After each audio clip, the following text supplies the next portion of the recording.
right, Charles, Les, we're going to go ahead and get started. If we could call everyone back to board chambers.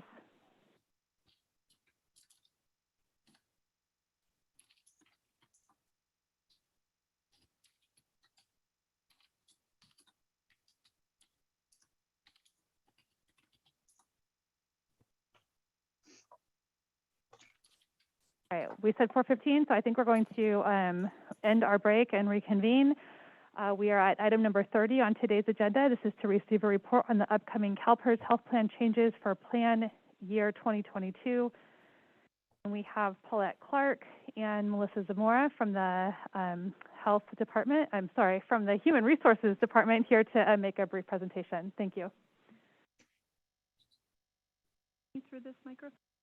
Yeah, so we are having some microphone challenges, so if you can hold it as close as possible and speak very loudly and clearly, that would be helpful. And if we get notice that people can't hear, we will interrupt. I'll do my best. I usually have a pretty loud voice, so I hope it works out. I would like to start this afternoon by saying thank you for having us, Chair Askew and all supervisors. Everyone here this afternoon. I do need to make a mention that the PowerPoint presentation is updated from the original one submitted because the CalPERS health rates came in as final. So we had mentioned that the rates used in the PowerPoint previously were preliminary, and so no longer. We're actually using the final rates that have been published as a result of today's CalPERS board meeting. We'll go ahead and start. So CalPERS has gone through great extents to update their health plans, and they're moving from what they have called a risk-based pricing to a value-based pricing. The new pricing methodology will decrease the premium gap between the preferred provider organizations, which we always refer to as PPO plans. PERS Choice will be eliminated as part of the PPO lineup effective January 1st, 2022. So the new options that are going to be in that place for January 1st, 2022 is PERS Platinum, which is the same network as the current PERS Care and PERS Choice plans as far as I want to hear this. It's goes. On. If we could just make sure that everyone who's on Zoom has their microphone muted, that would be fabulous. Thank you. Sorry for the interruption. But the plan design is a 90-10 plan, which was the former PERS Care. PERS Gold will be the same network and same plan design as the current Select plan, which is an 80-20 plan. We were asked to provide some information regarding comparable agencies. Labor did go through the great lengths to do that comparison. These are based on 2020 health plan rates, and you can see the list of counties. Not all of these counties participate in CalPERS health plans. Some of them have multiple plans. So on some of the lines where there is a varying scale, we took the lowest to the highest of employer contributions, and then we also used the lowest to the highest of employee out-of-pocket costs. So when you look at San Mateo, Santa Clara, San Luis Obispo, and Santa Barbara County, these are the ones that actually have a range because they offer various types of plans, various deductibles, and plan designs. It's important to note that two of the counties, City of Salinas and City of Monterey, both do participate in the CalPERS health plans. So we will, we have comparable information as to what the employer contribution is and what the employee out-of-pocket expense is. Santa Cruz is the only other agency that provides a different employer contribution for general staff versus management, with management having a larger out-of-pocket expense than the line staff. All of these counties that we surveyed do not have a cash-out provision. The County of Monterey is the only one in the mix that has that. To give you an idea of how our health plan is occupied with participants, here is a breakdown of the numbers of participants in PERS Care, PERS Choice, PERS Select, and PORAC. PORAC is asterisk because this is a PPO plan offered through PERS for safety officers only. But as you can see, The highest population of plan participation is in the PERS Choice plan.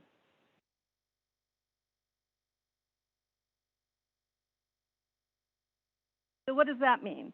Well, the county's contribution is calculated on the PERS Choice Plan Northern Region, which is going to be obsolete. That's the one that's being removed from the lineup. And employees currently enrolled in the PPO health plan will be required to make a new health plan election during open enrollment that's coming up this year for the plan year of 2022. Key dates that are really important is the final premium rates were announced today by CalPERS. This is something that we've been long waiting for, mainly because we need to enter those rates into the Advantage system, the payroll system, to gear up to get the open enrollment wizard so that everything is in place when we roll out the communication, education, and benefit fairs for open enrollment, which CalPERS has announced the dates for September 20th through October 15th. All of these changes are taking effect January 1st, 2022. Just to give some historical background, the PERS health plans were introduced to the county back in 2000. There were only two PPO plans at the time, PERS Care and PERS Choice. PERS Care being considered a quote-unquote Cadillac plan, the 90-10 plan, and then PERS Choice, the basic plan, 80-20. Subsequently, the county's contributions were calculated using the PERS Choice as the base plan, and for the unrepresented units, the employee cashback for employee only was $368. Employee plus one cashback was the $53.65, and then employees with family coverage actually had a $100 out-of-pocket expense. This was very similar to the lineup of the represented units that had 60, 0, 61, and 100 for the PERS Choice plan as well. In 2008, that's when PERS introduced the PERS Select plan. That was the lower PPO premium plan. They were introducing a more narrow network, trying to get everyone on the value-based methodology. And the premium was only $16 lower than the PERS Choice plan at that time, and there was no change to the county's contribution calculation. In 2016, PERS Choice took a huge increase. It went up 21%.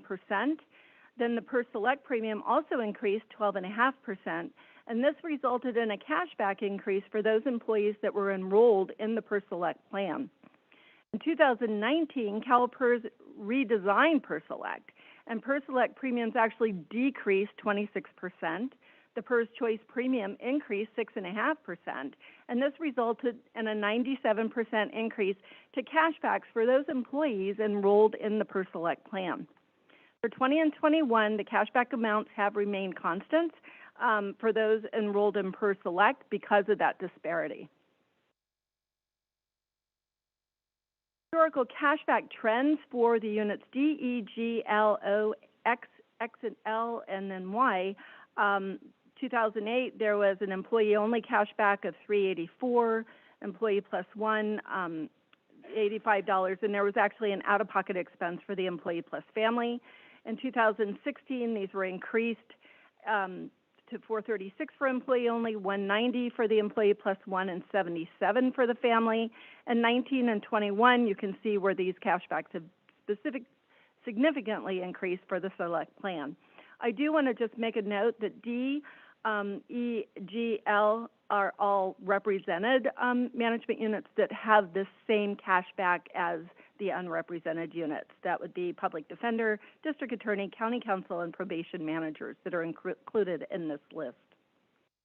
Also, part of the historical cashback trend, units F and R also had similar cashback increases based upon the trends of the years in the PERS Select plan. These represent the supervisor units and the resident physicians. We're here to offer several options. Option one being have this county contribution set to the equal amounts of the 2021 flex credits. This is $1160 for employee only, $1782 for employee plus one, and then $2190 for employee plus family. In this option, it's recommending to eliminate the cashback provision as existing in the PPPR does not have an authorization of the adjustment as a guarantee as a cashback to the employees. What this would look like as far as the premiums for the PERS Platinum plan, this would have a contribution where there would be no out-of-pocket expense for employee only, and then there would be an out-of-pocket expense for employee plus one and employee plus family. We have included the dependent rates for the dental and vision. The employee's dental and vision is also covered at no cost to the employee. PERS Gold, this would provide 100% coverage for all tiers, including dental and vision, but keeping in mind this is having no cashback. Option 2, this is setting the contributions to the same 2021 flex credit amounts, the 1160, the 782, and the 2190. But in this option, it's recommended to subtract $368 from those contributions. We're eliminating the cashback. We're recommending that the $368 be applied to a governmental 401A plan, which I will also explain in detail at the end of the presentation. So again, this is eliminating cashback and taking the $368 from the flex credits to introduce the 401A.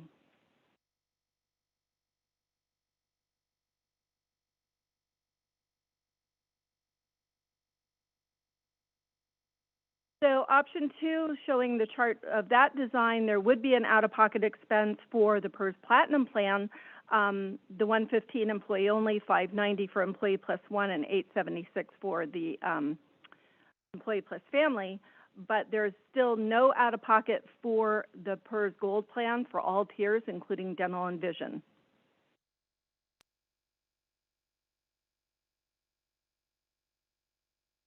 Option 3.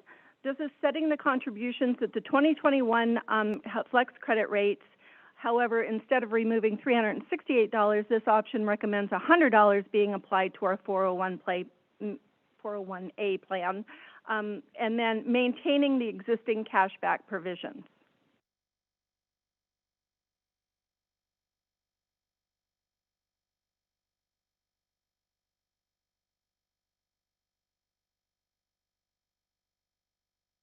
Thing here. So on option 3, the chart lineup for this, there would be a cashback for the PERS Platinum plan employee only of $153, but employee plus one and employee plus family, there would be an out-of-pocket expense. For the Gold plan, there would be a cashback option on all 3 tiers after the dental and vision. Keeping in mind, this is $100 that is being applied towards the 401A plan.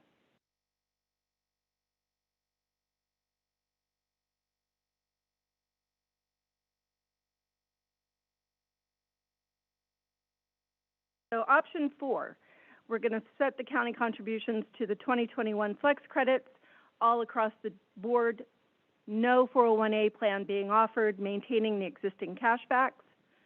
So in this design under the Platinum, there would be a $253 cashback for Platinum, an out-of-pocket expense for employee plus one and employee plus family, and then there would be a cashback for all tiers in the PERS Gold plan. And this is also including the dental and vision. Option 5, set the county contributions for the PERS Platinum plan a little differently, the 1160 employee only, 1865 for the employee plus one, 2449 for the employee plus family, maintaining the 2021 amounts for the Gold plan, maintain the existing cashback provision, allowing that in the Platinum plan there would be a cashback for employee only. There would be a reduced out-of-pocket expense from the option 4. However, the Gold plan would continue to have the cashback on all 3 tiers.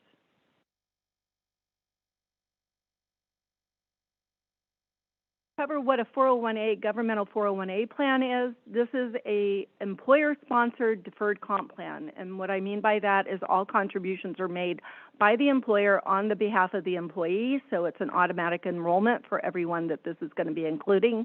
It's another layer of retirement savings We have been asked in the past about VIVAs and HSA plans. This is more flexible than either one of those plans. In fact, HSAs are not even possible because we don't have a high deductible plan in the CalPERS lineup of health plans. It doesn't restrict, but an employee can contribute to their own 457 plan, and the funds can be invested very similar to what a 457B plan investment structure lineup as we understand and know it to be. Separation from employment or retirement is when the funds are available to be accessed. This particular plan has one different caveat from our 457 plan, as there is a 59 and a rule age base. In other words, you have to be at least 59 and a half before you start taking money out without penalty from the IRS. But other than that, everything else remains pretty much the same. So having given you all that, I'd like to also point out as a wrap-up, 5 points were taken into consideration while all of these options were being designed and developed for your review. Mainly the county financial stability, equal treatment of the health care plan for all employees and the contributions, limit the liability on premium increases because we don't know what we don't know yet, and then fair wages, and then employee morale. So I'd like to offer time if you have any questions.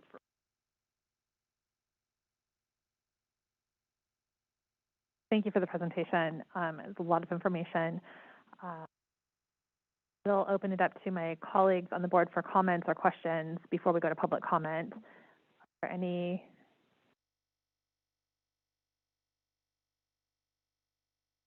City comments or questions before we go to public comment?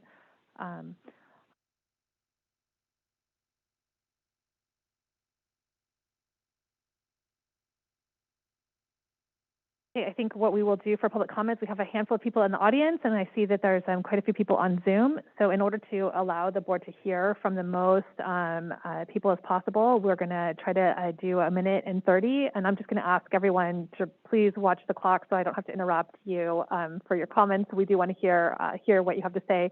If we run out of time or if there's additional information that you think the board needs to consider, please do send an email to bos@co.monterey.ca.us so that we can make sure that we hear from everybody. I just want to make a couple introductory comments for myself. You know, I have worked for this county as an ex-unit employee for the past decade, and I do carry the health insurance and have always carried health insurance for my family.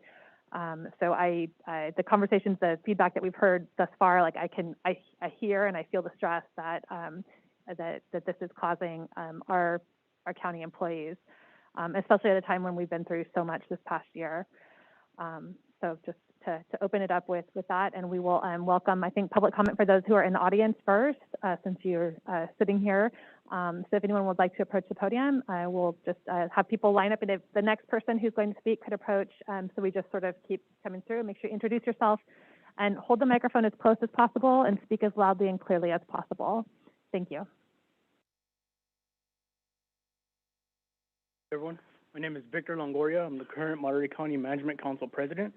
I'm here to urge the board to reconsider the county's position on the following: making abrupt and unexpected changes to current cashback policies, maintain the status quo on the flex credit annual increase in cashback policies, creation of the 401A plan with insufficient county contribution of the $368 to account for the precedents established by the county for over 20 years, to direct county HR not to implement changes that will negatively impact county managers. County managers ask for the following: respect and dignity, transparency, and an opportunity to work with county HR to arrive at a win-win resolution. The abrupt move to change the existing policy negatively impacts county managers in the following manner. Removing the cashback policy is a sudden change causing a reduction and harmful impact to the county managers. It creates extreme hardship to managers who have used this benefit of $110 to $10,000 per year to supplement existing low manager wages for over 20 years. It reduces manager morale, as managers will feel unappreciated, devalued, because the change will hurt their livelihood and well-being tremendously. An unwarranted negative impact to managers who already put in numerous uncompensated hours to get the job done. Managers are dedicated employees that serve to alleviate the work of our department heads, and together we work as a team to implement the board's goals and initiatives. Thank you. Thank you for your comments today. Just a reminder again, make sure you're holding that microphone as close as possible so that we can make sure everyone hears.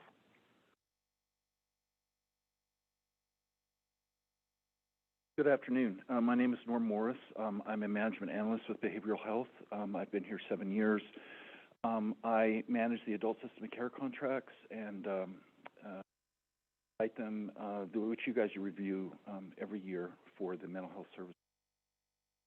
I'm concerned that these cash-out funds have been the focus of county leadership for years as a source of potential income. It seems like they've always been in the background as something that could be tapped. I'm concerned that there doesn't seem to be any accountability to us as to where this $2 to $5 million, by my calculation, based on 600 X and Y employees, is going. I'm concerned that funds that were promised to me in exchange for my going to PERS Select and thereby reducing the county's obligation for PERS Choice. As you can see, there was a 6.5%, and yet by going to PERS Select, traded health care for.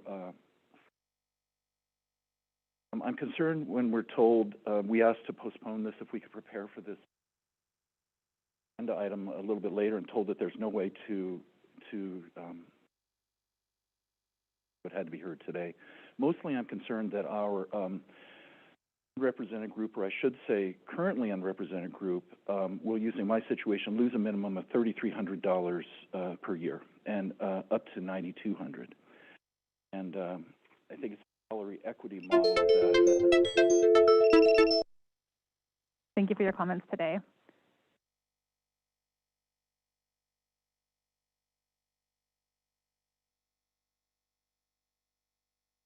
My name is Sarah Bowe, and I'm the Benefits and Salary Liaison for the Management Council. And I don't have anything written down. I just want you to understand what you're attempting to do and what the impact will be. You automatically assume that managers are in a better position than anyone else. Well, you don't know what's going on in the manager's family. And you got to remember, there are some people that are managers that are lower level managers that are not making as nearly much as ones that are in, say, Y unit. So the swing is sometimes 4 or 5 times as much as the salary. You also need to keep in mind that when your managers or whomever else go out into the community, the money is going back into Monterey County. This is a very bad time to do this because we worked very hard for you guys during this pandemic to make sure that these buildings were kept clean and open and able to be accessible to the community that we all serve. I'm getting emotional because I cannot believe that we have trusted you guys, and basically what you're trying to do is just devastate our families and our loved ones. And I don't even know if you realize what a travesty we feel like this is. And I also want to say that during the Project Room Key and the manning of the EOCs, your managers were there for you, working 12, 16 hours a day and reporting into work, into conditions where they could have possibly been affected by COVID and taken it home and made their families sick as well. I urge you to do the right thing by your people. Thank you. Thank you for your comments today.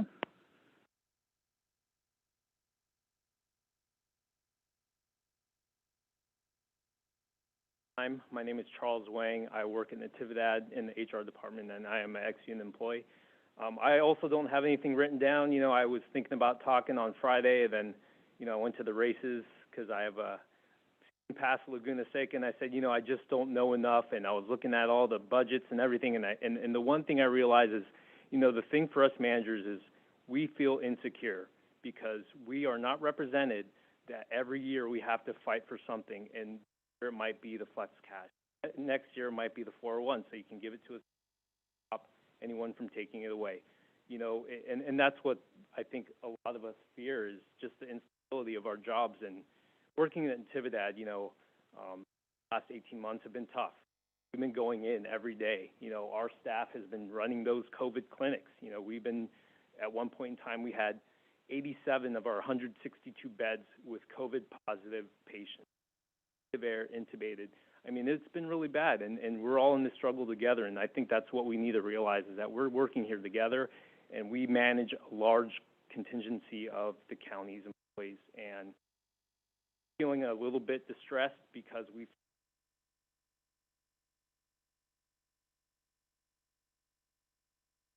Thank you. Are there any other comments from anyone in chambers today? If you could approach the podium.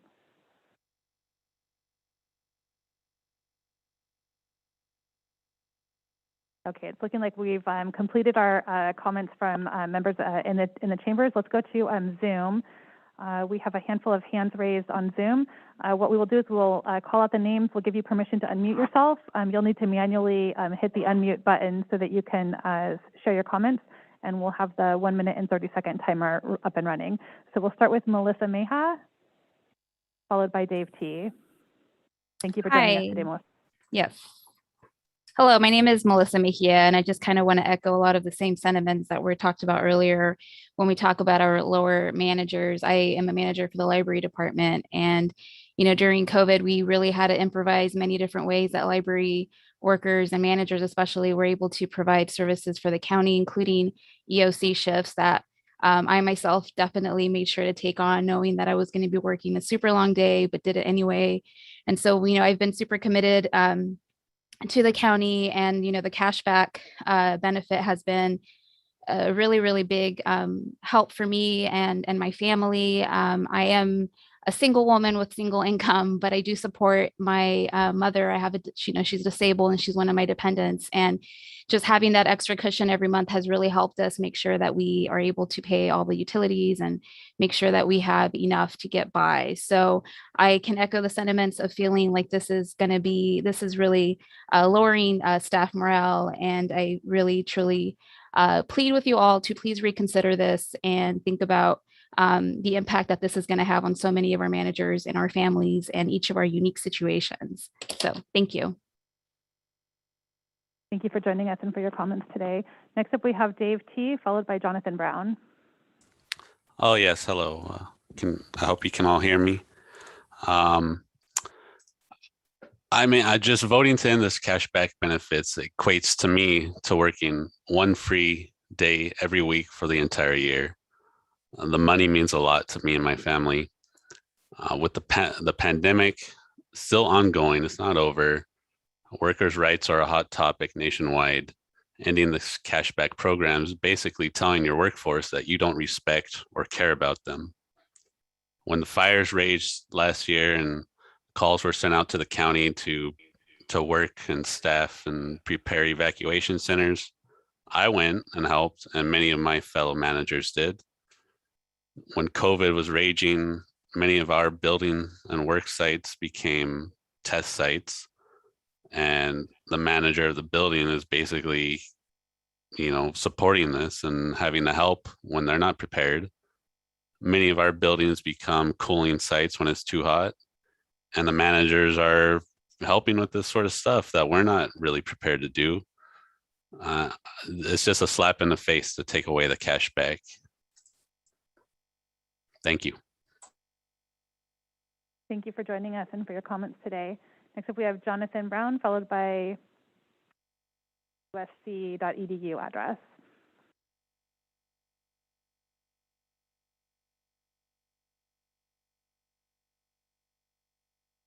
Jonathan Brown.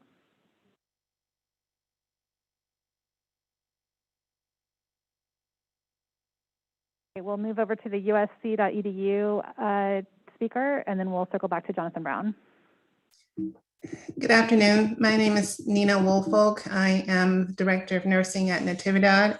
And the one thing that I would like the board to consider is that respect and dignity, which we are asking for and which we have earned and deserve, is a basic need. And when people don't feel that support, the resilience decreases. And that has a large effect on everything that we do. So please consider the big picture of the effects of this blatant lack of respect for all that we do. Thank you. Thank you, Nina, for your comments. We'll try Jonathan again. Yes, I'm here. Can you hear me? We can hear you. Thank you, Jonathan. You've got 1:30 on the clock. Thank you. Thank you, Board of Supervisors, for allowing us time to speak today. Hearing our message and just considering what we're saying as you go to vote, There's been a lot of talk about the impact that this is going to create.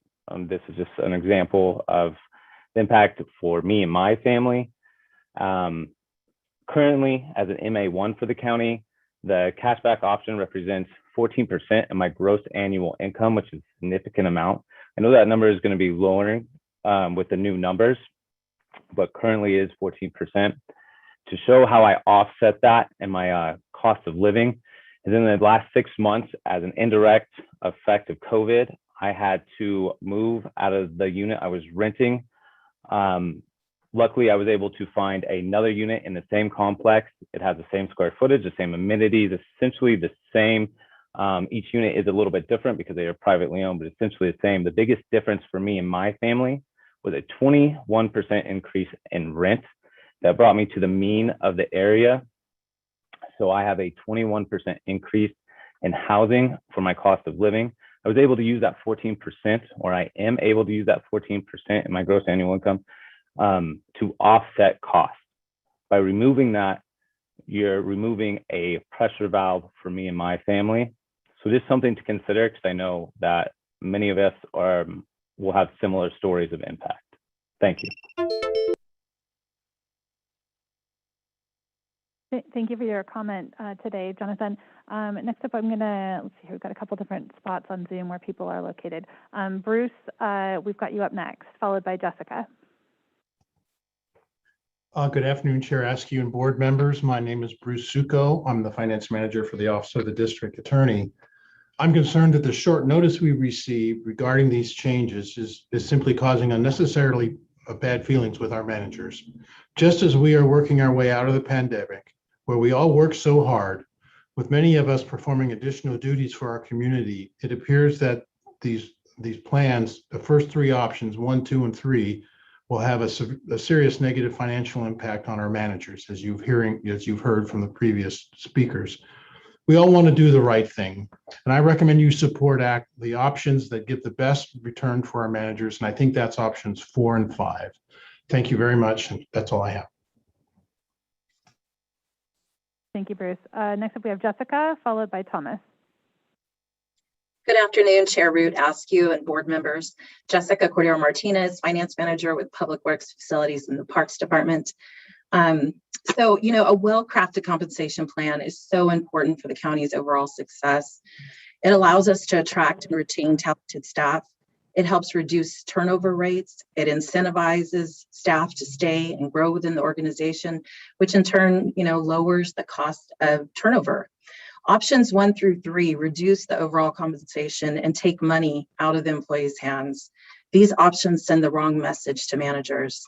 I'm here to ask the Board of Supervisors to select option 4, which leaves cash in the employees' pockets and lets us choose how we want to spend our money, whether that's to take care of our monthly expenses, build up our savings, or invest in the way we see fit. And lastly, I just want to say that I know that you guys have a lot on your plate, and we're and it's difficult to make these financial decisions, but it is important to attract and retain staff. I know that I don't want to see anybody, leave on my team. We've got to keep people, we've got to keep morale up, and we need to compensate our staff fairly. So I do ask that you support option 4. Thank you.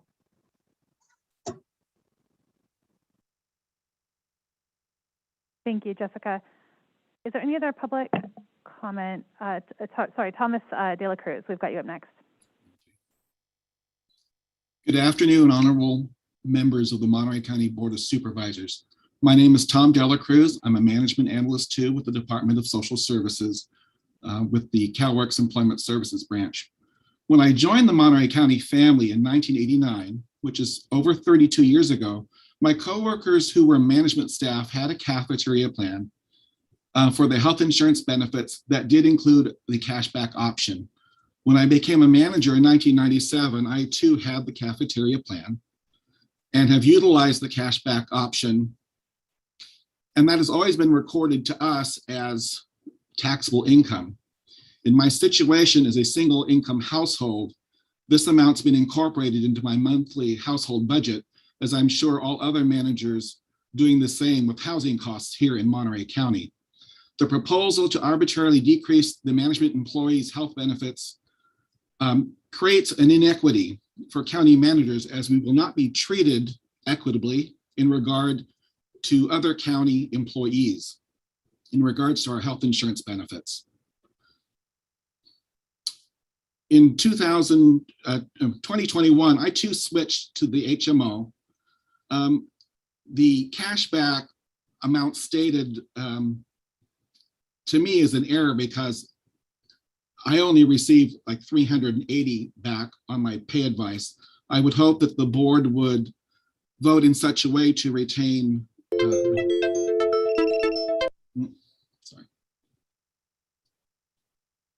Sorry to interrupt you, Thomas, but we do have to keep moving through. Mary Z, we have you up next. Thank you very much. Good afternoon, Chair Askew and members of the board. My name is Mary Zeeb, and I'm the Treasurer Tax Collector for the county.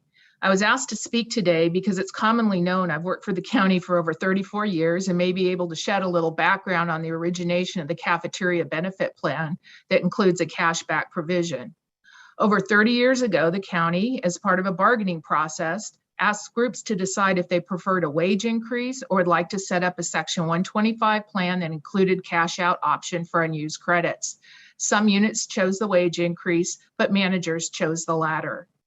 Today, we find ourselves in a predicament that has some units and individuals receiving substantial monthly cash out options, the likes that was never intended by the original adoption of this plan.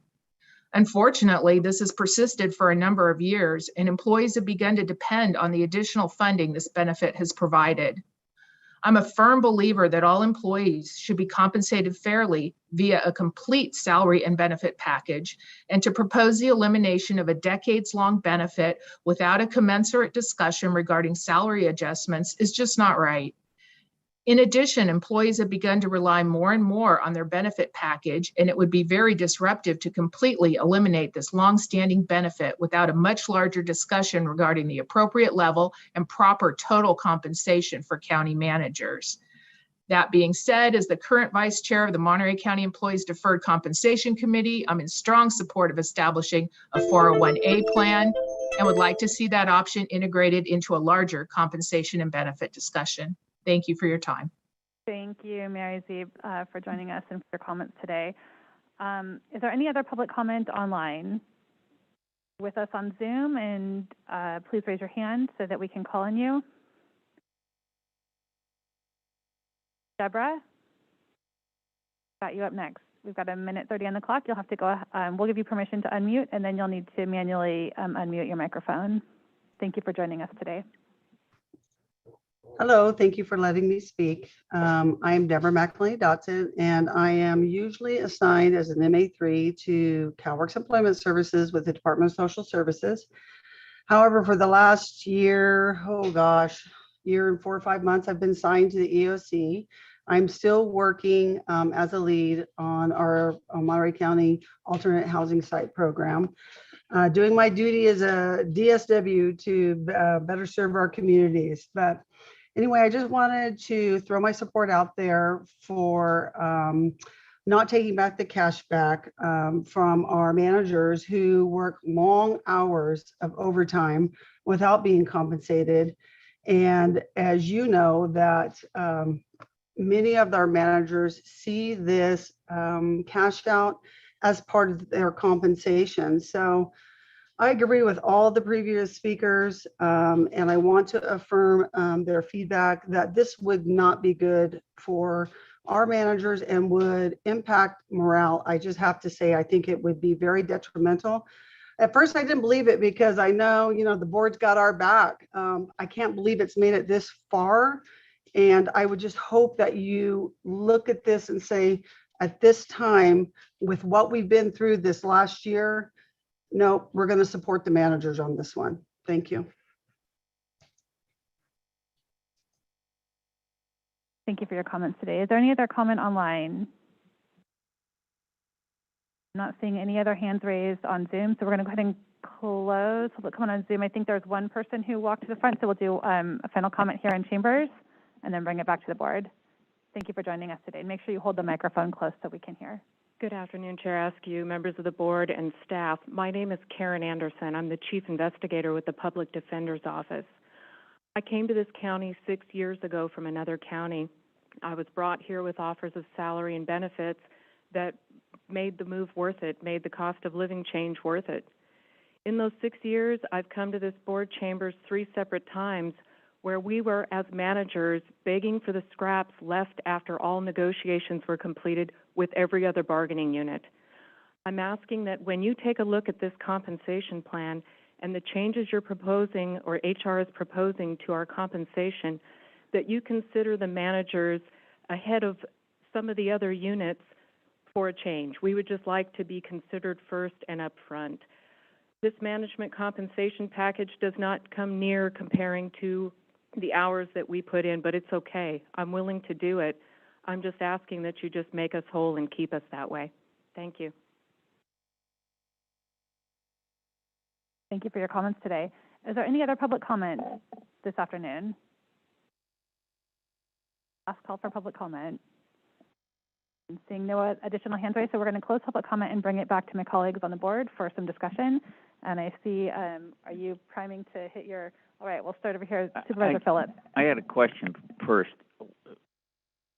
Exactly when did we start the cashback or implement? And then you mentioned a big escalation in 2019. Can you explain that a little bit, please? So I don't know exactly when the cashback started because that was before my time, but listening to Mary Zeeb's explanation, it's been going on for 30 plus years, I'm assuming. The cashback has always been more, $368 and change was probably the maximum cash out that was given at any one point in time. When PERS Select was offered, I think since there wasn't that big of a discrepancy between that and the PERS Choice Plan, it didn't seem to be financially impactful. Unfortunately, with the changes that CalPERS has made to the plans over the years and the high level of fluctuation and percentage in the premiums created this huge gap that that ended up being a higher cashback on the PERS Select plan based upon the current methodology that the flex credits were developed. So I think the methodology obviously needs to be relooked at, but PERS Choice going away created a situation because of the language in the MOUs and the PPPR that specifically drew everything to that plan. That's what brought us to you all looking for direction, offering options of various different ways to shear up the discrepancies, not create such a hardship, financial hardship based upon the changing CalPERS premiums. But then again, now that CalPERS is putting us in a position where they're redesigning the premium lineups based upon the PPO plans, how they price, we need to really look and see what the most economical way to continue moving forward with that concept. Thank you. I have a few comments. I worked for the county for a number of years, and the idea that cashback option, maybe it came in after I left the county or got transferred to the state, but I gotta say, when I took this job and down the road, and I found out that people were able to supplement their income up to $10,000 on health care that we're supposed to be providing people. I was shocking. You talk to people in the private sector, and they're shocked by the people that can another $10,000 into their things, and there is an unfairness or appearance of unfairness in equity when the line staff don't have that option too. But the fact is, this has evolved, and if I were these people here, management and people we work with all the time, and we're talking about changing things now, that it seems to be the opportune time to relook at our health care, because I mean we have one of the most generous health care programs anywhere. But if I were these people and I was going to take a $10,000 a year haircut that I've been getting for these years legally and under the auspices of the county, I would be just like these people feeling that way. So I don't have a good answer to it, but I think we have to find a way to phase it out in some way. But I really see some inequity in it, but I also feel for these people who have been relying on that, rightly or wrongly, but they've been relying on it, and the county has permitted it to go on and not said, wait a minute, we're going to cap this at a certain place in time like we should have years ago. About probably 2019 is when we should have were vigilant about it. But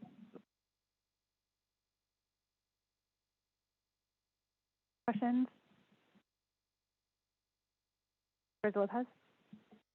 Questions, but comments. Just wanted to talk about, I joined the county as a 22-year-old recent college grad, became a manager rather quickly, and every phase of my life has been under this plan. I came in as a single man and then got married and added my wife and then had a son. And so I've been in every phase of this plan. And I agree with Supervisor Phillips's comments about that concern about the sudden shift and the need to find a way to phase it out, to find a strategy that allows for us at the same time as doing that to really get our hands around the question of the compensation, as Mary Zeeb talked about. We can't go back 30 years and say, okay, well, now the numbers are based off of, but moving forward, we can make sure that our managers are appropriately compensated at the same time as phasing out over time. I think that would be an appropriate way forward, and I would look to our CAO and our staff to help us build those options that really make sense, understanding that the impact is significant to people, and they're in all phases of their lives, as I've lived, here under the county flag for so long. So that's sort of where my mind is, and I would look for an option that would help create a solution in that image. Supervisor Alejo. I agree as well. And first of all, I want to just let all our bargaining units that are impacted, I want to express, yes, I hear their concerns. I'm glad they're voicing, what this may mean to them, their members, and certainly their families. But I think our staff have pointed out something that's accurate, that many counties don't have this, but at the same time, this was bargained this way, or it's been in place for such time that I think we need to find a gradual approach or gradual strategy for perhaps phasing this out so that the impact is not so great. At the same time, the collective bargaining negotiations are going on, and so that's where the shifts in those resources that could be adequately addressed at the bargaining table with input from the different bargaining units, negotiating with our HR team as well. So I think just to lessen the impact going from a dramatic change from one year to the next, let's look at a phased-in approach that I think may lessen the impact on the reliance that our county employees have had on this for quite some time, but still allow the changes to take place over a period of time. Thank you, Supervisor Alejo. I do have a couple questions for staff, just to make sure I'm really clear about some of these pieces. So when I look at our, it doesn't have a slide number on it, but currently we have a situation where an employee who has a family who's receiving health insurance fully paid for their family is receiving could be receiving $860 per month cash back, whereas if that person had only had health insurance for their employee only, they'd only be receiving $737 cash back? Correct, and that was the way the numbers fell out. Keeping in mind, all the flex credits were tied to the PERS choice plan. And with that, the $368 was the cash back for employee only, the $53.65 for the employee plus one, and it was $100 out of pocket for the family. So when you took those flex credits and applied them to the PERS Select premiums, as they were designed, then that's where the cashback came back because the PERS Select premiums were so much lower. So is that, and I think the fact that this sort of the way that you have the timeline that shows the way that things changed, you know, in 2019 when we suddenly went from a $77 cashback for an employee with their family to a suddenly receiving an extra $800 in their paycheck every month through cashback, you know, that's essentially an unnegotiated pay increase that we were able to provide to. And I'm looking, if I'm looking at this right, it's 285 PERS Select, OX, and XL employees, whereas we have another group that's not receiving that because they stayed on PERS Choice. So the disparities that have sort of evolved over time are not lost on me. And I think we have all of our managers, 146 who are in the, you know, other category, are working, you know, just as hard. And whether you've got a family or you're an individual, I know that we want to make sure, the intent was to make sure that families received full health coverage.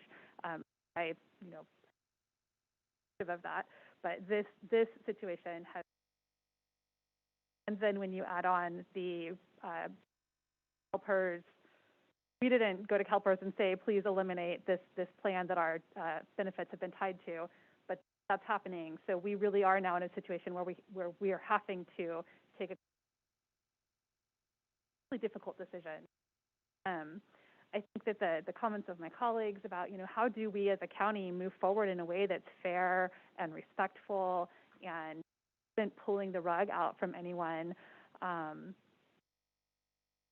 challenging. And when we're looking at, you know, this is a situation that we have health benefits and health for a certain number of units. We also have other units, you know, our IHSS workers, for instance, who don't receive any health care at all, the vast majority of them. And then we have other units where there never has been the option for any kind of cashback or the opportunity to even be in a situation where you'd suddenly have a windfall of $825 because of the way that health benefit premiums changed. So I'm kind of taking all of the pieces in. I think, you know, I want to be able to move forward in a way that remains committed to making sure that every one of our county employees has access to health insurance for themselves and their families. For me, that's a priority, and I'm really proud of the fact that Monterey County is apparently one of the few. I think the only other two that are on this list that are even fall into that category are Santa Clara County and Ventura County. So I'm really proud that Monterey County provides health insurance, at least the opportunity for people to have health insurance at no cost for their family. For me, that's a priority. Ensuring that we have some fairness across our employee groups, I think, is also really important. The issue of the 401A plan, I think that was an idea that was tossed out. I don't know that I have any, you know, I'm not committed to that as a strategy moving forward. I also want to, but if it's beneficial for some reason, you know, it could be one of those ways that gets negotiated to help bring equity and balance in this. I'm not hearing a lot of support for that though, so I hear that. The other question that I want to just make sure that I'm really clear on and that everyone in this conversation is really clear about is that when we talk about the new dollar amounts, which I'm looking at on the different options of these 2021 fits, the other big piece that we're talking about is untying that dollar amount to the ongoing PERS premium rates. So when we set that flex credit amount, we're in fact setting that at a dollar amount so that next year when the health premiums increase, going up 20 or more % in many cases, and I know CalPERS is trying to get their arms around that.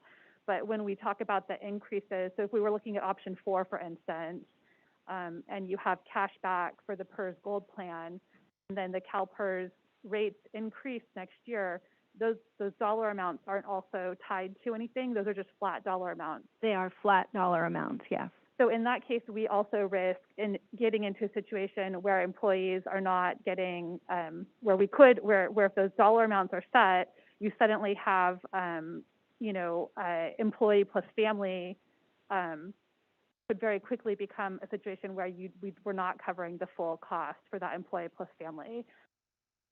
Depending upon if the rates increase significantly, that would be true. Or over a number of years, right? But if the rates were to go down again, as they have, if the rates were to go down again, then okay.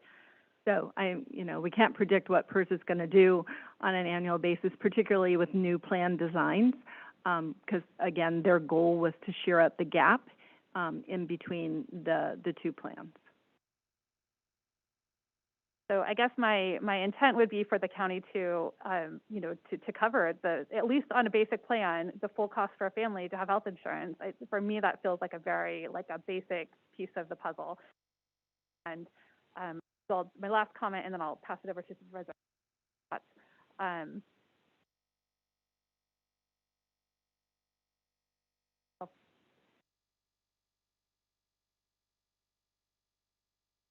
We do have, I think, a need to be really clear from a compensation perspective that our commitment is to offer fair and competitive pay to all of our county staff at the level of our organization. And one of the things that we did this year was to add 2 HR positions to be able to make sure that we're moving forward. And if there are compensation packages that need to be reviewed and addressed, I wanted to make sure that we had the staff available to do those investigations and do that. So I just want to reiterate my commitment to ensuring that we have a fair and equitable compensation package. In this case, when I'm looking at this and the difference between $1,000 a month versus, I don't think that was ever the intention. However, we move to rectify and bring equity back to that space, but doing it in a way that is, understanding that people are relying on those funds right now is, I think. Professor Adams. Thank you. Clearly, I think all of us have been thinking about this a great deal since, we started into this phase.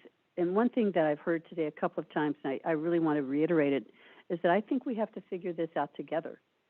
We have a problem on our hands that we have to resolve. And I'm not sure that everyone is on the same page of exactly what it is, what do we want here. I agree with what you just said, Wendy, that number one, we want to make sure that everybody has fair pay. So what's number 2? Is number 2 that everybody has totally free health insurance? Or is it that they have health insurance at a basic level, and then if they want more, they can contribute themselves to have more? I feel like there are so many different things and different ways of looking at this that, we may not all agree on. But the truth is I look at this situation and I look at the situation that we have statewide with PERS, that it's bankrupting many cities and counties. I feel like we are kind of on the precipice of this. And if we don't do something about it now, in another 5 years, it's just really going to be an impossibility for us, impossible to get out. I think all of us depend on that additional money that we get from our health insurance. All of us do. And it's something that we have got to figure out. Can we start to, what should we agree on? Should we say, okay, I get this, the insurance has gone up again. Should we decide, okay, let's try to back off in a way that will allow us to survive as we look at what the fair compensation should be? Because we ought to be able to make a living wage. Everyone should be able to make a living wage and to have, self-respect and a happy and good morale in your workplace. There's no question about any of those things. I am somewhat still obviously new to all of this, and it makes me just ask, do we have any other choices? Can we offer other types of insurance? Do we only have to stay with CalPERS for these 2 types of insurance?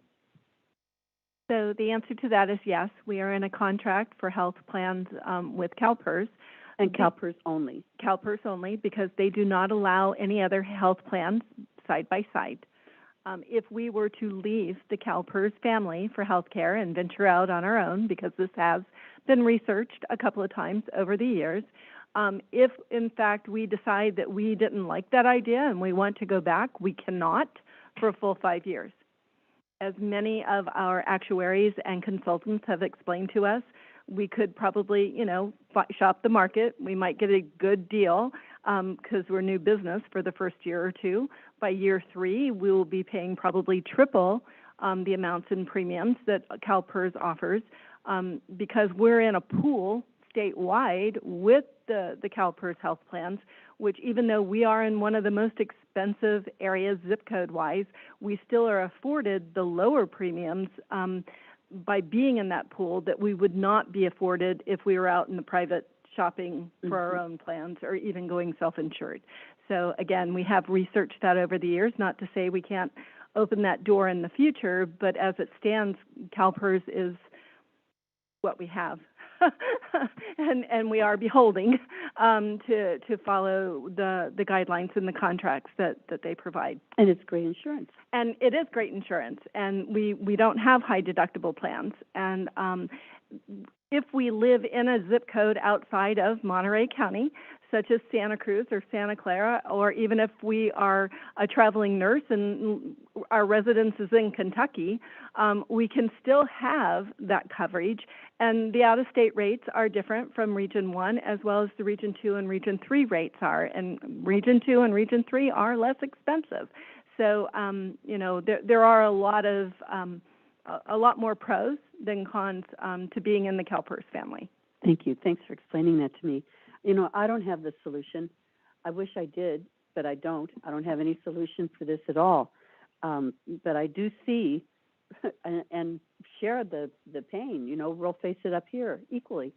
I just, there's got to be a way that we can come to some agreement among ourselves so that all the employees throughout the county, from the people that we spoke with this morning, from IHSS and from all of the other represented people, and for the managers, there's got to be a way we can come to this in a way that's going to work. I'm so sorry that I don't have it in the tip of my fingers, but I know I'm willing to help work through so that we can find out a way that's going to make it work for everybody. And thank you for listening to me ramble. I'm so sorry because I feel like you do look to us leadership. And I don't think that we have the magic bullet at this point. But I certainly hope that we've got some talented people here who are really working hard to come up with responses and a way to make it work.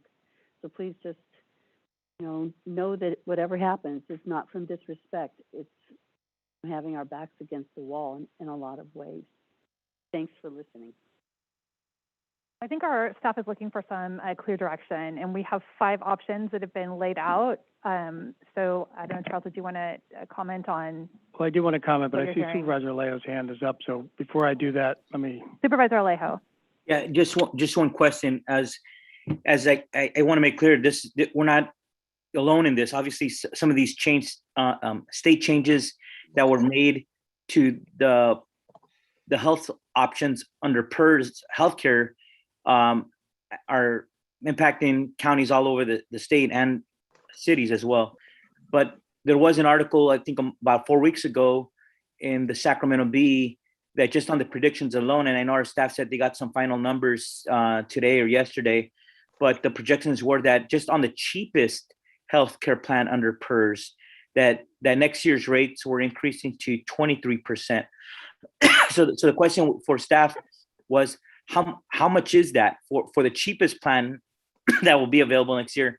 What does 23% mean to Monterey County for the size, our sizable workforce of over 5,400 employees?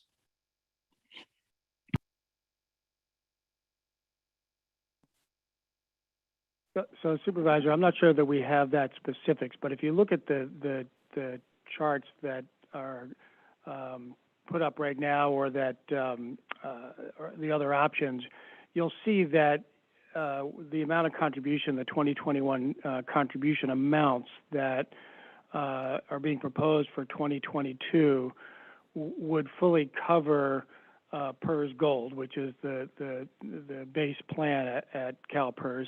And if my memory serves me correct, with the existing union contracts that are out there, or the ones that may have recently expired, those contribution amounts would be similar. So I think that the premiums for PERS Gold would be essentially covered for every county employee. And I guess my point, Mr. McKee, was just to illustrate that some of these rate increases and the changes that are happening, they're beyond our control. They're being made at the PERS level, and that some of the increases are significant. A 23% increase from one year to the next, despite that the PERS pension fund made a record amount in its investments this past year. Nonetheless, we're still seeing on the health insurance side the cost increase significantly for counties such as ours. That's all I wanted to point out. Thank you. Thank you, Supervisor. I think you're exactly right. That the ever-increasing costs, they cost the employer, they can potentially cost the employee too, and I think that's something that we all have to recognize.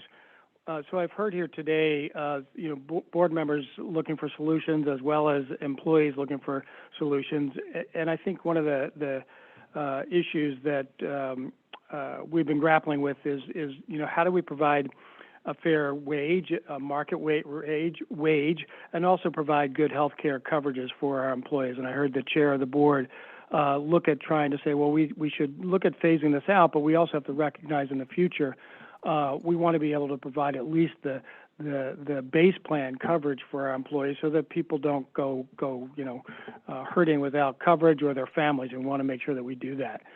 And so what I would say as far as solutions going forward, listening to what everyone is talking about and not disrupting things, not making changes too drastically or quickly, that we phase it and so that people can plan their lives and plan their future, recognizing they can see what's coming.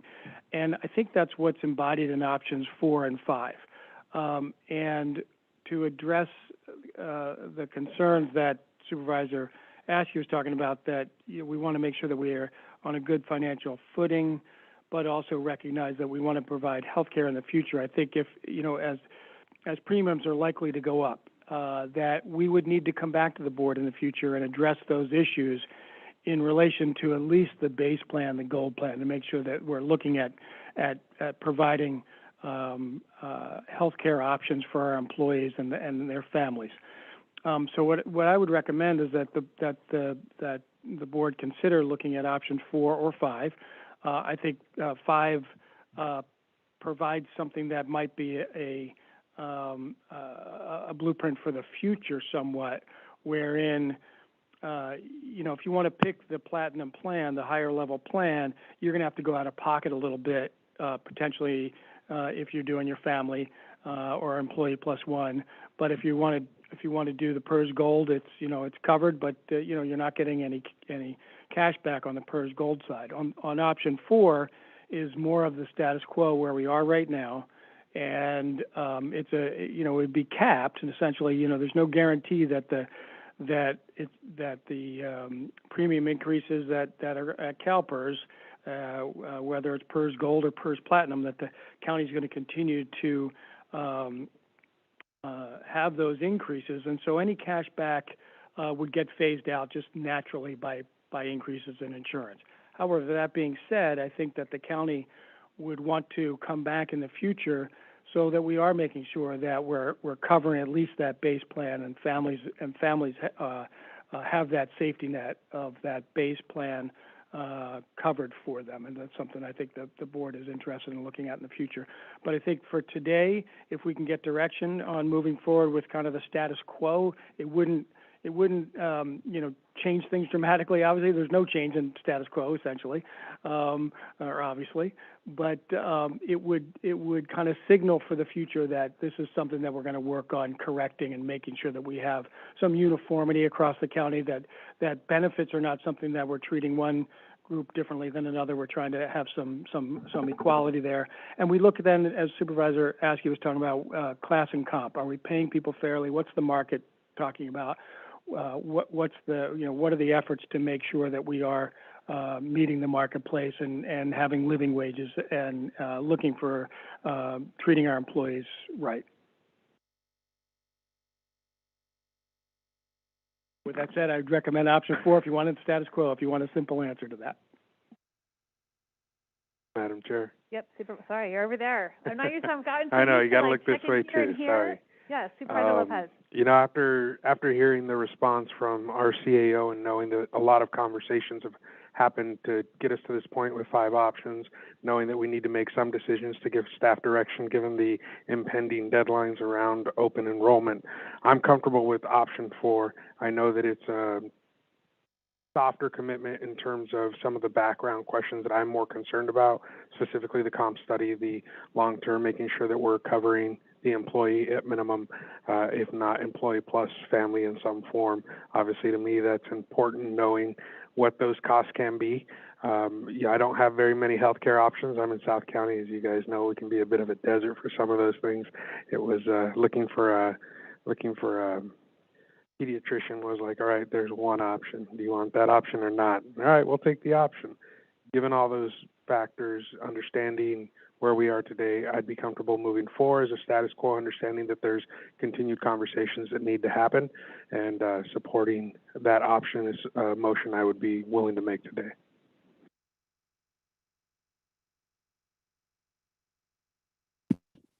I'll second.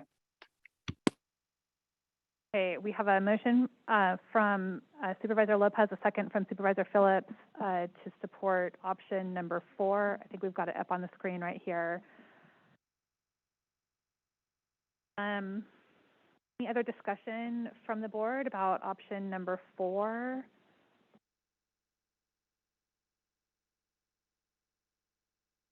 Okay, I appreciate that there's been a lot of discussion with the county's HR and staff, and this is struggling a little bit with just the way that the meeting is set up, and I would love to be able to sit down and hear very specific comments and feedback. We did close public comment, and I'm going to look to county council. Is that how could we do this in a more collaborative way right now? Well, you have closed public comment. You've closed the hearing. You've brought it back to the board. There's a motion and there is a second. I believe it's within the chair's discretion to reopen for additional public comment. I'm going to reopen for additional public comment because I really do think it's important that we have an open dialogue in this space. We have a group of employees who aren't represented officially, and so this is sort of our chance to hear any additional thoughts that are floating around given the conversation that's taken place. So I'm going to open it up. Is there anyone who wanted to comment it again, or in regard specifically to the conversation that's taken place or the motion that's on the floor?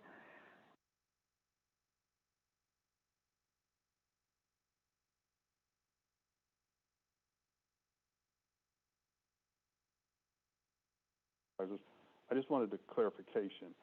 So you said option 4. Option 4 puts $100 into the 401A, which you had said.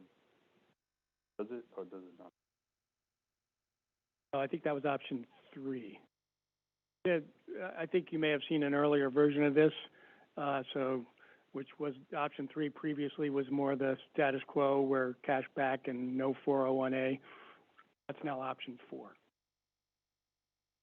And question, option 4 then, so looking up back at option 4, the 253 at the end, is that cash back or is that to a 401? That represents a cash back. And would it be cash or would it be going into a 401A? This particular option does not have a 401A attached to it. Okay, thank you. Is there any other public comment in the audience? Yeah, please, thank you. Victor, under option 4, under my specific scenario, which of course I'm solely concerned with myself, the 490 cash back with myself and my wife represents a $3,340 cut per year, so over what I'm getting now. So I understand the healthcare. I see it every year in my mental health services agreements. They're going up 4%, like thousands of more per. We're cutting beds. However, so maybe a discussion about increasing compensation to offset a little bit. Maybe not 100%, but something. I mean, $300 a year.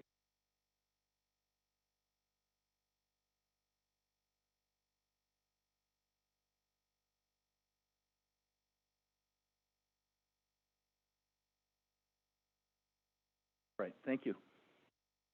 Is there any? let's finish public comment and then we'll bring it back. Okay, so there were a couple other hands raised online. So we're reopening public comment just for any final thoughts or comments. I have Thomas de la Cruz, followed by Nicholas Lado. Thomas, did you want to comment again? No. Okay, hands down. No. Nicholas Lado. Hi, thanks for your time. I appreciate it. So I do appreciate the comments and how y'all are considering, you know, the bigger picture and still there's a lot to consider. From where I'm sitting and from the solution that's presented right now, I'm on the gold plan, which was the select plan. So for me personally, what I'm saying is my health plan is not going to change at all. Nothing changes. I still have the basic lowest coverage health plan you can have, but I'm still going to take a $400 pay cut. I just want to verify that I'm understanding that correctly as it's presented. Is that correct? When I say pay cut, I mean a cut in the cash back, not an actual cut to my wages.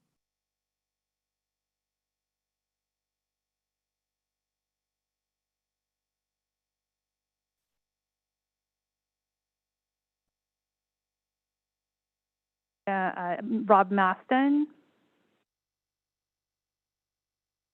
We've reopened public comment. Rob, if you wanted to make any final comments.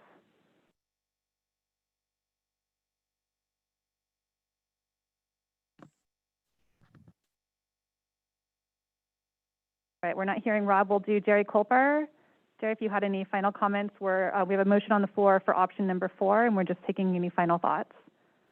Thank you for your time. I really appreciate it. The one thing that did come to mind is that the managers aren't eligible to receive overtime, though quite a few work 60, sometimes 70-hour work weeks, even weekends, and receiving no overtime. The cash back that does come through does help alleviate that, because the line staff, who it's brought up a couple of times today and listening to discussion, the line staff feel maybe it's unfair that we get the cash back, yet the line staff are eligible for overtime on many levels and sometimes in a year-round basis, depending on workload and workflow. So I would just like to keep that in mind with the board as you're looking through this. This also helps the managers who aren't eligible to receive overtime, though we do work quite a bit of it. Thank you for your time. Thank you for your additional thoughts. We'll try Rob Maston one more time. Can you hear me? We can. Thanks for joining us, Rob. Any final thoughts? Yes. I am new to the county within the last year. A manager in the ITD department. I would like the board to consider that when coming to the county, a part of my decision was, of course, the pay and the benefits, but you can't speak of healthcare alone in terms of just healthcare. It is a part of the total package which brought me to the county. So income is income, and it's figured into the budget at the house, regardless of where it comes from, if it's on the paycheck. The county does pay much lower than the private sector because of the benefits, but any additional cash is welcome. That's all I have. Thank you. Thank you, Rob. And Jessica, we've got you up next. Ask you. I just want to say that I appreciate this discussion. I really appreciate you opening it back up. I think that's fantastic. There you are. Sorry, we couldn't hear you, Jessica. Please, you can start again. Hi, can you hear me now? Yep. Much better, thank you. Okay, sorry about that. I wanted to say, Supervisor Askew, that I appreciate you opening it back up for us to speak again. I definitely can appreciate the board wanting to make sure health benefits are provided to all staff equitably across the board. I think healthcare, is a human right, and it does need to be out there for everyone fairly. I think if we're going to move towards phasing out that cash out benefit, then I would just suggest finding another way to increase managers' pay, in lieu of that cash out, so that we can think of something like that. I know the comment was made about looking at positions to see if we can do, studies, but we all know how long that can take. And you know, so maybe the idea is to do a percentage increase in lieu of that cash out moving forward if we're going to consider phasing out the cash out benefit. And another comment is just that when folks did choose the select benefit, the CalPERS select, they received less of a benefit. So they had to pay more for their medical care. Their network was much more limited. So there was a cost benefit that people had to consider when they took that cash out. It was definitely a large cash out, and I understand that, but there was that benefit that folks had to choose between. So just wanted to share that information as well. And again, thank you so much for letting us speak again.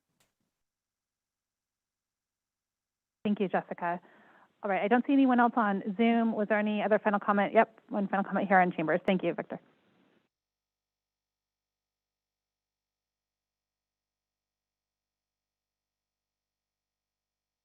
Well, I do agree with what was just stated about phasing it out, or you guys had mentioned phasing part of how it's going to be.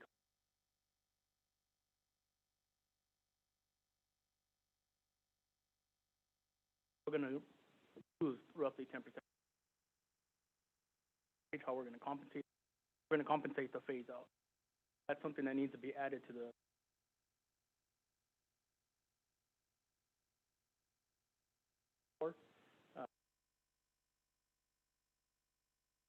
The thing was that since we did have option 5, that was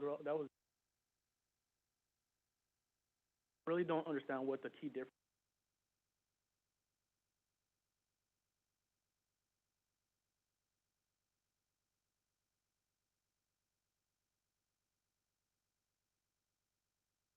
Thank you. All right, thank you everyone for just being willing to stick it out for the conversation and to weigh in again. I think it's helpful for me just to hear the additional voices. Did you want to just really quickly the difference between 4 and 5? So option 5 set a different flex credit established for the platinum plan. So the select plan maintained the 2021 flex credits as all the other options, but there was an increase in the contribution for the platinum plan that allowed for a cashback of $253 on the employee only, but there is still an out-of-pocket for the employee plus one and employee plus family, but not as significant of an out-of-pocket as under the option 4. And let me just add on there, if I would, Madam Chair. The idea with option 5 is to have the status quo on the cashback concept. So the same contribution amounts essentially are in place for the gold plan. But there's an increase on the platinum plan with the recognition that a lot of employees will be looking for the platinum plan because it's more closely aligned in many ways to PERS Care right now and some of the benefits of PERS Choice. And so it was trying to look at see if there's a way to try and help those employees who have those additional health care costs that for they or their family that might be more better absorbed in the platinum plan than the gold plan. But the gold plan under option 5 has the same cash back as option 4. Okay, thank you. Okay, with that we have a motion. I forgot who made it, and a second for option number 4. Is there any further comment, or shall we proceed with a roll call vote on that section? Let's proceed with a roll call vote. Thank you, Valerie. Supervisor Lejo. Aye. Supervisor Phillips. Aye. Supervisor Lopez. Aye. Supervisor Adams. Aye. Chair Supervisor Root Askew. Aye. Is that clear direction? Okay, with some ongoing conversation, I think that needs to happen for sure. But for everyone who's online, we still have about 140 folks watching us on Zoom, as well as a half crowd in the audience, and it's great to see people back in the board chambers. So thank you for spending your evening here. We're not adjourning. We are adjourning to closed session to continue closed session, and we will adjourn from closed session. but could you make any report outs from our earlier closed session, Yes, please? slight correction. We're recessing back to closed session, and we will adjourn out of closed session. But I do have one matter to read out from closed session earlier today. By unanimous vote, the Board of Supervisors approved a side letter with the IHSS bargaining unit regarding a stipend for attending bargaining sessions. And that concludes my report out, Chair. There will be no report out from closed session at the end of the day. Okay. I do want to, we will be adjourning from closed session, so I will, today our meeting will be adjourned in memory of Mike Gravel. Mike Gravel was an American politician who served as a United States Senator from Alaska from 1969 to 1981 as a member of the Democratic Party, and who later in life ran twice for the presidential nomination of that party.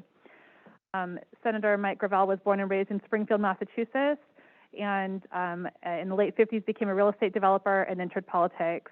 He served in the Alaska House of Representatives from 1963 to 1967 and also became Speaker of the Alaska House. In 1968, Gravel was elected to the U.S. Senate. As a senator, Mr. Gravel became nationally known for his forceful but unsuccessful attempts to end the draft during the war in Vietnam and for putting the Pentagon Papers into the public record in 1971. He conducted a campaign for the Democratic nomination in 1972 for Vice President of the United States, and then played a crucial role in obtaining congressional approval for the Trans-Alaska Pipeline in 1973. Mr. Gravel was a resident of District 4 in his later years with his wife, Whitney, and remains involved in politics. Just a few years ago, with his campaign staff, founded the progressive think tank, the Gravel Institute. We want to just adjourn our meeting today in memory of Mike Gravel and send our wishes to his family as they grieve this loss. We will recess to closed session where we will adjourn.